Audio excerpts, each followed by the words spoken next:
నుంచి 98 మంది ప్రతినిధులు, ఇతర రాష్ట్రాల నుంచి 1600 మంది ప్రతినిధులు వచ్చారు.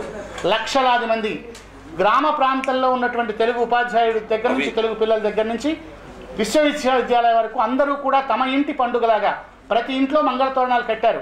ప్రతి ఇంట్లో కూడా తెలుగు మహాసభల యొక్క జెండా ఎగరేశారు. ఆ రకమైన తెలుగు వాళ్ళందరి యొక్క హృదయాలను అనుసంధానం జరిగింది. తర్వాత 1985లో ఈ సభలు చూసి కౌలాలంపూర్ మలేషియా వాళ్ళు మేము చేస్తాము అని చెప్పారు. కాబట్టి 1985లో 10 సంవత్సరాల తర్వాత కౌలాలంపూర్లో చేశాము. దాన్ని 81 తర్వాత మారిషస్లో మేము చేస్తాము అని 1990.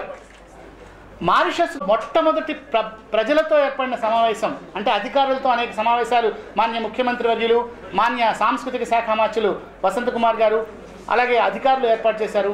ప్రజాబాహుల్యంతో, ముఖ్యంగా సాహిత్య సాంస్కృతిక సంస్థలతోనే నేను మొట్టమొదట మాట్లాడతాను, వాళ్లే ఈ సభలకు ముఖ్యము అని వట్టి వసంత్ కుమార్ గారు చెప్పారు. వాళ్ళ యొక్క సహకారం మనకి పూర్తిగా కావాలి. ఎందుకంటే ప్రజలతో ప్రత్యక్ష సంబంధం కలిగి ఈ సభల విజయానికి వీళ్ళు దోహదం చేయాలి, వాళ్ళ నుంచి మనం వినాలి, ఎక్కువ వాళ్ళ యొక్క విషయాలన్నీ వినాలనే ఉద్దేశంతో ఈ సభ ఏర్పాటు చేసింది. మీరు అందరినీ చూస్తూ ఉంటే ఎలా ఉందంటే, మనమంతా ఒక పెళ్లి వేడుక ముందు కూర్చొని లగ్నాలు పెట్టుకోవడానికి వచ్చి అందరూ కలిసి కూర్చొని మాట్లాడుకున్నటువంటి సన్నివేశం మనకు కనపడుతుంది. అయితే మనం అందరం ఆడపెళ్లి వాళ్ళమే.